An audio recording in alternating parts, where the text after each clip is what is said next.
নমস্কাৰ ফেচবুক লাইভৰ এই অনুষ্ঠানলৈ মই আপোনালোকক আদৰণি জনাইছোঁ।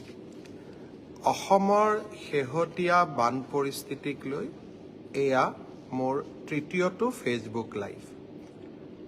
আজি জীয়াঢল নদীৰ বাঢ়নি পানীয়ে ধেমাজি জিলাটো বান পৰিৱেশ কিছু উদ্বেগজনক স্থিতিলৈ লৈ গৈছে। ধেমাজি জিলাৰ উপায়ুক্তৰ সৈতে মই নিৰন্তৰ সংযোগ ৰক্ষা কৰি আছোঁ। চিন্তা কৰাৰ বিশেষ কোনো কাৰণ নাই যদিও আমি নিশ্চিতভাৱে ধেমাজিৰ বান পৰিৱেশৰ ওপৰত আমাৰ নজৰ আমি ৰাখি থাকিম আৰু বান আক্ৰান্ত ৰাইজক সহায়ৰ বাবে আমি প্ৰচেষ্টা চলাই যাম। আজি ৰাতিপুৱা গুৱাহাটীৰ পৰা আমি অৰুণোদয় হিতাধিকাৰীসকলৰ বাবে আগবঢ়োৱা ধনৰাশি আমি মুকলি কৰি দিছিলোঁ আৰু তাৰ পৰিপ্ৰেক্ষিতত ইতিমধ্যেই আমাৰ আই মাতৃসকলৰ বেংক একাউণ্টত অৰুণোদয়ৰ পুঁজি জমা হোৱা আৰম্ভ হৈছে। শিৱসাগৰ, চৰাইদেউ, যোৰহাট আৰু গোলাঘাট জিলাৰ আই মাতৃসকলৰ বেংক একাউণ্টলৈকেও 2,500 টকা প্ৰেৰণ কৰা হৈছে আৰু মই নিশ্চিত যে গোলাঘাট, যোৰহাট, শিৱসাগৰ, চৰাইদেউ জিলাৰ আই মাতৃসকলৰ বেংক একাউণ্টত ইতিমধ্যে এই ধন জমা হোৱা আৰম্ভ হৈছে। শ্ৰদ্ধাৰ ৰাইজ, আমাৰ দ্বিতীয়টো এটা বিশেষ ঘোষণা আছিল যে বান আক্ৰান্ত ৰাইজে যাতে নিজ নিজ ঘৰলৈ উভতি যাব পাৰে তাৰ বাবে আমি তেওঁলোকক এককালীন 15,000 টকাৰ এটা সাহায্য আগবঢ়াম। এই ধনৰাশি আমি 3 তাৰিখে ৰাতিপুৱাৰ পৰা মুকলি কৰি দিয়া আৰম্ভ কৰিম।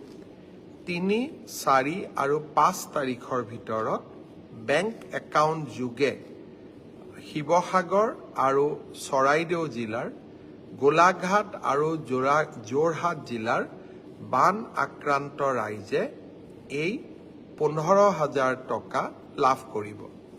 মোৰ হাতত পৰা খবৰ মতে শিৱসাগৰ জিলাৰ প্ৰায় 55,000 পৰিয়ালে, চৰাইদেউ জিলাৰ প্ৰায় 20,000 পৰিয়ালে, যোৰহাট জিলাৰ প্ৰায় 7,000 পৰিয়ালে আৰু গোলাঘাট জিলাৰ প্ৰায় 3,000 পৰিয়ালে এই 15,000 টকাৰ বিশেষ যি এককালীন সাহায্য সেই সাহায্য লাভ কৰিবলৈ সক্ষম হ'ব। শ্ৰদ্ধা ৰাইজ, মই আজি কেইটামান নতুন ঘোষণা বা নতুন বানপীড়িত ৰাইজৰ বাবে কেইটামান নতুন সুবিধাৰ কথা ঘোষণা কৰিব বিচাৰিম। ইতিমধ্যে আপোনালোকে সংবাদ মাধ্যম যোগেও গম পাইছে যে বিনামূলীয়া পাঠ্যপুথি ইতিমধ্যে জিলা দুখনলৈ ৰাওনা হৈছে আৰু আজি মই ইউনিফৰ্মৰ বাবে ক শ্ৰেণীৰ পৰা 8ম শ্ৰেণীলৈ মোৰ মৰমৰ ভাগিনসকলে যাতে দুযোৰ নতুন ইউনিফৰ্ম পাব পাৰে তাৰ বাবেও সমগ্ৰ শিক্ষা অভিযানলৈ প্ৰয়োজনীয় প্ৰায় 8 কোটি টকা মুখ্যমন্ত্ৰীৰ সাহায্য পুঁজিৰ পৰা আমি মুকলি কৰি দিছোঁ। অৰ্থাৎ মই প্ৰথম পৰ্যায়ত কৰা ঘোষণাবিলাক বাস্তৱত ৰূপায়িত হোৱাৰ দিশত ক্ষীপ্ৰ গতিত আগবাঢ়িছে। আমি বান পৰিস্থিতিৰ বিষয়ে যেতিয়া উল্লেখ কৰিম তেতিয়া নিশ্চিতভাৱে এই কথা ক'বই লাগিব যে বিভিন্ন স্থানত ইতিমধ্যে ৰাইজে ঘৰলৈ যাবলৈ আৰম্ভ কৰিছে আৰু বিভিন্ন জাগাত ঘৰত যোৱাৰ পৰিৱেশ নোহোৱা বাবে ৰাইজে এতিয়াও শিবিৰ বা ওখ স্থানত বাস কৰিছে। উপনদীসমূহ এতিয়া বিপদসীমাৰ তলত আছে। ব্ৰহ্মপুত্ৰও বিপদসীমাৰ বহুত বেছি ওপৰত নাই বাবে পানী লাহে লাহে দুয়োখন জিলাৰ পৰা আঁতৰি গৈছে। বান পৰিস্থিতি কিছু স্বাভাৱিক হ'ব আৰম্ভ কৰিছে। আজি মই প্ৰথম এটা বিশেষ ঘোষণা শিৱসাগৰ আৰু চৰাইদেউ জিলাৰ ৰাইজৰ বাবে কৰিব খুজিছোঁ। আমি জুলাই মাহত 19 তাৰিখৰ পৰা আমাৰ বানপানীয়ে আমাৰ পৰিৱেশ বিনষ্ট কৰে, মানুহ অৰ্থনৈতিকভাৱে যথেষ্ট জুৰুলা হয়। সেইবাবে ৰাজ্য চৰকাৰে আজি সিদ্ধান্ত লৈছে যে 300 ইউনিট যোনে প্ৰতি মাহে ব্যৱহাৰ কৰে বা 300 ইউনিটতকৈ তল যিসকলে বিদ্যুৎ প্ৰতি মাহে ব্যৱহাৰ কৰে, ডমেষ্টিক কনজিউমাৰসকলে জুলাই মাহৰ বিদ্যুতৰ বিল দিব নালাগে। আকৌ এবাৰ মই ৰিপিট কৰিছোঁ যে যিসকল ডমেষ্টিক আৰু জীৱনধাৰা উপভোক্তাই 300 ইউনিট পৰ্যন্ত ইলেক্ট্ৰিচিটি ব্যৱহাৰ কৰে বা জুলাই মাহত ব্যৱহাৰ কৰিছে, তেওঁলোকে আগষ্ট মাহত যিটো বিদ্যুতৰ বিল দিব লাগে, জুলাই মাহৰ বিল আমি আগষ্টত দিওঁ। ৰাজ্য চৰকাৰে সিদ্ধান্ত লৈছে যে এই বিল আমি মুখ্যমন্ত্ৰীৰ সাহায্য পুঁজিৰ পৰা আমি ইলেক্ট্ৰিচিটি বোৰ্ডক আমি পেমেণ্ট কৰিম আৰু তাৰ পৰিপ্ৰেক্ষিতত শিৱসাগৰ আৰু চৰাইদেউ জিলাৰ ৰাইজে এই মাহত ইলেক্ট্ৰিচিটিৰ বিল দিয়াৰ কোনো প্ৰয়োজন নাই। যিসকলৰ স্মাৰ্ট মিটাৰ আছে বা পোষ্টপেইড প্ৰিপেইড মিটাৰ আছে, তেওঁলোককো আমি 300 ইউনিট পৰ্যন্ত যিসকলে ব্যৱহাৰ কৰিছে তেওঁলোকক আমি ৰিলোড কৰি দিম, যাতে তেওঁলোকেও এই ৰেহাইৰ সুবিধা লাভ কৰে। থোৰতে জুলাই মাহৰ বিদ্যুতৰ মাচুল আমাৰ শিৱসাগৰ আৰু চৰাইদেউ জিলাৰ ৰাইজে দিয়াৰ প্ৰয়োজন নহ'ব। সমগ্ৰ বিলসমূহ আমি মুখ্যমন্ত্ৰীৰ সাহায্য পুঁজিৰ পৰা পেমেণ্ট কৰিম। অৱশ্যে 300 ইউনিটতকৈ যিসকলে বেছিকৈ এই ইলেক্ট্ৰিচিটি কনজিউম কৰে, তেওঁলোকে নিৰ্ধাৰিত নিয়মতে ইলেক্ট্ৰিচিটিৰ বিল দিব লাগিব। দ্বিতীয়তে, আজি আমি ৰাজ্য চৰকাৰে আৰু এটা সিদ্ধান্ত গ্ৰহণ কৰিছোঁ যে চৰাইদেউ আৰু শিৱসাগৰ জিলাৰ ৰাইজক আমি এই সমগ্ৰ বছৰটো মাটিৰ খাজানা দিয়াৰ পৰা আমি ৰেহাই দিবলৈ সিদ্ধান্ত গ্ৰহণ কৰিছোঁ। অৰ্থাৎ 1 এপ্ৰিলৰ পৰা 31 মাৰ্চলৈকে আপোনালোকে যিমান মাটিৰ খাজানা দিব লাগে, এই বছৰ আপোনালোকে মাটিৰ খাজানা দিয়াৰ প্ৰয়োজন নাথাকিব। মাটিৰ খাজানা দিয়াৰ পৰাও আমি শিৱসাগৰ আৰু চৰাইদেউ জিলাৰ ৰাইজক সম্পূৰ্ণভাৱে ৰেহাই দিবলৈ আমি সিদ্ধান্ত গ্ৰহণ কৰিছোঁ। শ্ৰদ্ধাৰ ৰাইজ, আমি এককালীন 15,000 টকা 3, 4, 5 তাৰিখে প্ৰদান কৰিম। ইয়াৰ পিছতো যিসকল লোক ঘৰলৈ উভতি যাব নোৱাৰিব বা তেওঁলোকক আৰু ধনৰ প্ৰয়োজন হ'ব, অহা মাহৰ 10 তাৰিখে অৰ্থাৎ 10 আগষ্ট তাৰিখে তেওঁলোকক আমি আৰু 10,000 টকা ৰাজ্য চৰকাৰৰ পৰা আগবঢ়াম। অৰ্থাৎ 3, 4, 5 তাৰিখে 15,000 টকা আমাৰ পৰিয়ালসকলে লাভ কৰিব। কিন্তু শিৱসাগৰ আৰু চৰাইদেউ জিলাৰ দুৰ্ভগীয়া বানাক্ৰান্ত পৰিয়ালসমূহক আমি 10 আগষ্ট তাৰিখে অতিৰিক্ত আৰু 10,000 টকা আগবঢ়াম। অৰ্থাৎ আমাৰ বান আক্ৰান্ত পৰিয়ালসমূহে চৰকাৰৰ পৰা যিসকল আজিও ঘৰত উভতি যাব পৰা নাই, তেওঁলোকে 25,000 টকা পৰ্যন্ত লাভ কৰিব। ৰাজ্য চৰকাৰে আপোনালোকক সেৱা কৰাৰ বাবে নিৰবিচ্ছিন্ন প্ৰচেষ্টা চলাই যাব। শিৱসাগৰ আৰু চৰাইদেউ জিলাৰ বানাক্ৰান্ত ৰাইজৰ লগত আমি থিয় হৈ থাকিম। সেই প্ৰতিশ্ৰুতি প্ৰথম দিনত আছিলে আৰু সেই প্ৰতিশ্ৰুতি শেষলৈ থাকিব। শ্ৰদ্ধাৰ ৰাইজ, বিদ্যালয়সমূহ যিমানখিনি আমি পাৰোঁ 10 আগষ্টৰ পৰা খুলিবলৈ চেষ্টা কৰিম আৰু অহা 5-6 তাৰিখৰ ভিতৰত বিদ্যালয়সমূহলৈকেও আমি 2 লাখ টকাকৈ আগবঢ়াম। 10 আগষ্টৰ আগতে নামঘৰসমূহলৈকেও আমি 1.5 লাখ টকাকৈ আগবঢ়াম। আজি আমি আৰু এটা সিদ্ধান্ত লৈছোঁ যে অংগনবাদী কেন্দ্ৰসমূহ যথেষ্ট বেয়া হৈ গৈছে। অংগনবাদী কেন্দ্ৰসমূহলৈও আমি 2 লাখৰ পৰা 2.5 লাখ টকা অংগনবাদী কেন্দ্ৰ ৰিপেয়াৰিং কৰাৰ কাৰণে তাত যিবিলাক আমাৰ সৰু ল'ৰাৰ খেলাৰ সা-সঁজুলি আছিল তাক পুনৰ কিনিবৰ বাবে আমি অংগনবাদী কেন্দ্ৰসমূহলৈকেও আমি পুনৰ 2 লাখ আৰু বা 2,50,000 টকা যি ধৰণে যাৰ প্ৰয়োজন তেনেকে আমি আগবঢ়াবলৈ সিদ্ধান্ত গ্ৰহণ কৰিছোঁ। এতিয়া মই আজিৰ আটাইতকৈ প্ৰয়োজনীয় যিটো কথা যাৰ কাৰণে মই ফেচবুক লাইভলৈকে আহিছোঁ সেই বিষয়ে ঘোষণা কৰিব খুজিছোঁ। আজি মই যিহেতু অহা কালি পৰহি মই উজনি অসমত থাকিম, 5 তাৰিখলৈকে নৰখি মই আজিয়েই আমাৰ ৰাজ্যৰ বীমা কোম্পানীসমূহক মোৰ কাৰ্যালয়লৈ নিমন্ত্ৰণ কৰিছিলোঁ। আপোনালোকে জানি ভাল পাব, কেন্দ্ৰীয় চৰকাৰে ইতিমধ্যে বীমা কোম্পানীসমূহক বীমাৰ ধন নিষ্পত্তি কৰিবলৈ বিশেষ নিৰ্দেশ প্ৰেৰণ কৰিছে।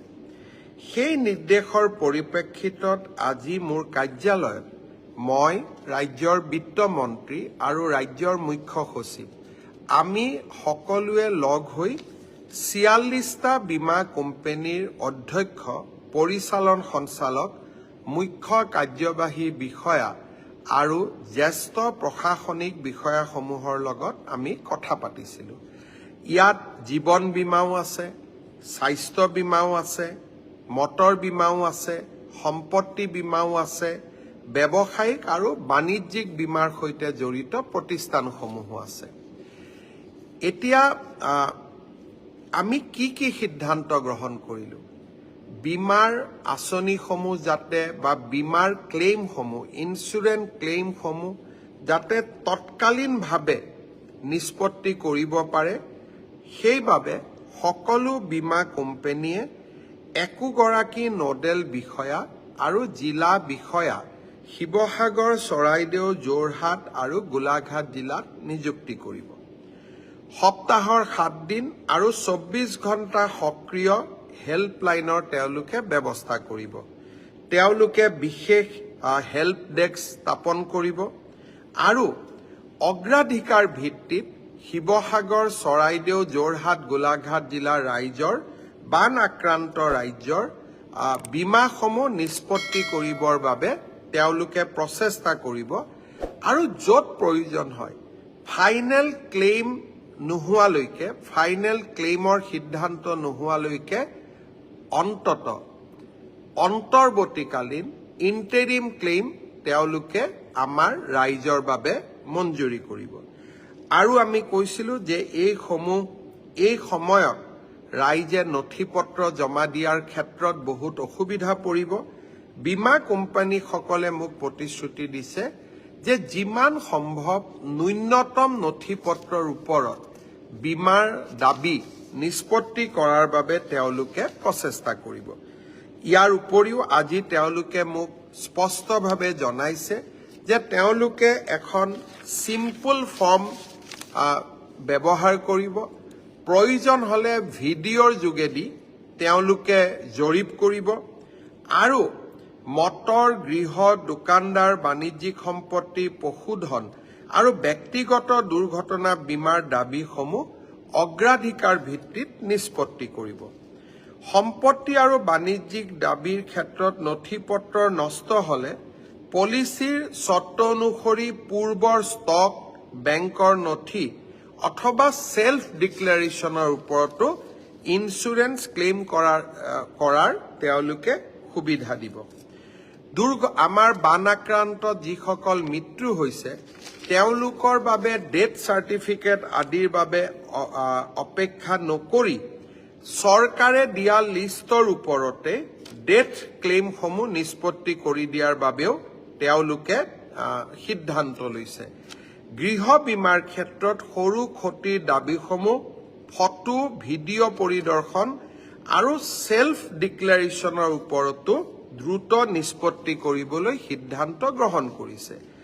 ইয়াৰ উপৰিও প্ৰধানমন্ত্ৰী জীৱন জ্যোতি বীমা যোজনা, প্ৰধানমন্ত্ৰী সুৰক্ষা বীমা যোজনাৰ দাবীসমূহো সৰ্বোচ্চ অগ্ৰাধিকাৰৰ ভিত্তিত ৰিলিজ কৰিবলৈ তেওঁলোকে সিদ্ধান্ত লৈছে। সেয়েহে মই শিৱসাগৰ, চৰাইদেউ, যোৰহাট, গোলাঘাট জিলাৰ ৰাইজক আন্তৰিকতাৰে সৈতে অনুৰোধ কৰিম যে আপোনালোকে তৎকালীনভাৱে নিজৰ নিজৰ বীমা কোম্পানীসমূহৰ লগত যোগাযোগ স্থাপন কৰক আৰু ক্ষয় ক্ষতিৰ ফটো ভিডিঅ' আদি সংৰক্ষণ কৰক আৰু বীমা কোম্পানীসমূহে আগবঢ়োৱা এই সুবিধা আপোনালোকে সম্পূৰ্ণৰূপে গ্ৰহণ কৰক। ভাৰত চৰকাৰ, কেন্দ্ৰীয় চৰকাৰ আৰু ৰাজ্য চৰকাৰে বীমা কোম্পানীসমূহৰ লগত নিৰবিচ্ছিন্ন সম্পৰ্ক ৰক্ষা কৰি চলিব, যাতে আমি বীমাৰ সম্পূৰ্ণ সুবিধা আপোনালোকক দিব পাৰোঁ। আৰু মই ব্যক্তিগতভাৱেও এই ক্ষেত্ৰত নিৰীক্ষণ কৰি থাকিম, যাতে আমি ৰাইজক সৰ্বাধিক সুবিধা দিব পাৰোঁ। শ্ৰদ্ধাৰ ৰাইজ, প্ৰথমতে আজি অৰুণোদয় ২৫০০ টকা, ৩, ৪, ৫ তাৰিখৰ ভিতৰত ১৫,০০০ টকা, ১০ তাৰিখে আকৌ ১০,০০০। কিন্তু এইখিনিয়ে যথেষ্ট নহয়। পাৰ্মানেণ্ট ডেমেজ এছেছমেণ্ট, ঘৰৰ বাবে, জীৱ জন্তুৰ বাবে, এই ডেমেজ এছেছমেণ্টৰ কামো অহা ৭ তাৰিখৰ পৰা আৰম্ভ কৰিম।